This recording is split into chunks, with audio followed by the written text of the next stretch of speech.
უკრაინის დედაქალაქ კიევის ისტორიულ პოდილის რაიონში დილის იჩუმეს საცხობს პელტას ფანჯრიდან გამოსული თბილი ნათება არბობდა. თუმცა უეცრად ელექტროენერგია გაითიშა და ღუმელებიც გამოირთო. მეპურე იძულებული გახდა გენერატორით ჩაერთო, რათა მუშაობა გაეგრძელებინა. ესენა ყოველდღიურ რეალობად იქცა მათთვის, ვინც რუსეთის იერიშების შედეგად დაზიანებული ენერგოსისტემის ფონზე მუშაობის გაგრძელებას მაინც ცდილობს. ბიზნესის წარმომადგენლების თქმით, გენერატორების შეძენა და ექსპლუატაცია აუცილებლობაა, თუმცა დიდ ხარჯთანაა დაკავშირებული.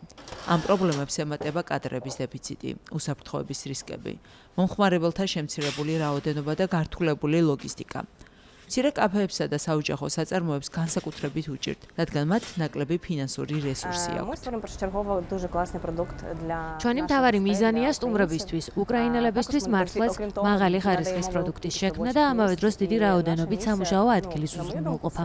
ჩემი აზრით, ჩვენი მისიაა არსებულ პირობებში ავთენტური, ხელნაკეთი და ხარისხიანი პროდუქტის წარმოება და უკრაინელებისთვის იმის ჩვენება, რეალურად რამდენად კარგი შეიძლება იყოს ეს ჩვენთვის. უკრაინაში ზოგიერთი ობიექტი იხურება, ზოგი კი ზარალზე მუშაობს იმ იმედით, რომ ეს დროებითი მდგომარეობაა. ამავე დროს, ბევრი ბიზნესი ადგილობრივი მოსახლეობისთვის დახმარების ცენტრად იქცა. ეს ეგრეთ წოდებული გამძლეობის პუნქტებია, სადაც მოქალაქეებს გადფობით, ელექტროენერგიითა და ელემენტარული მხარდაჭერით უზრუნველყოფენ. ყველაზე დაუცველი მცირე კაფეები და საოჯახო დაწესებულებები აღმოჩნდა, რადგან ასეთ ბიზნესებს ნაკლები რესურსი აქვთ, განსაკუთრებით ფინანსური. მაგალითად, თუ მთელი თვე ზარალზე მუშაობენ, ზოგჯერ უბრალოდ აღარ არსებობს საშუალება ამ ზარალის დასაფარად. ამას ემატება კადრების დეფიციტი და მომარაგების პრობლემები. მცირე საოჯახო ობიექტებისთვის ეს გამოწვევები კიდევ უფრო მძიმე დაისახება, რადგან მათ არ აქვთ რეზერვი, რომ გარკვეული პერიოდის განმავლობაში დანაკარგი დააბალანსონ. Для такого закладу ці всі проблеми просто помножують. Ви змушені прийняти рішення зачинитися. Იცულებული გავხდით საქმიანობა შეგვეწყვიტა. გვჯერა რომ ეს დროებითია. თავდაპირველად ვარაუდობდით რომ შეჯერება დაახლოებით 1 კვირას გაგრძელდებოდა, თუმცა უკვე 11 დღე გავიდა. ამ ეტაპზე კვლავ გვეუბნებიან რომ წყალმომარაგება შესაძლოა უახლოეს დღეებში აღდგეს.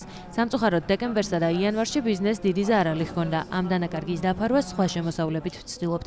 ფაქტობრივად ჩვენი მეორე კაფესა და საწარმოო მიმართულების ხარჯზე. ეკონომისტების შეფასებით უკრაინაში ენერგოსისტემაზე შეტევები მოკლევადიან პერსპექტივაში ქვეყნის ეკონომიკის ერთ-ერთ მთავარ რისკად რჩება. მიუხედავად ამისა, მეწარმეები ამბობენ, რომ მათი მთავარი ამოცანა ახლა არა მოგება, არამედ გადარჩენაა. ომის პირობებში უკრაინაში ბიზნესი გამძლეობისა და წინააღმდეგობის კიდევ ერთ ფორმად იქცა.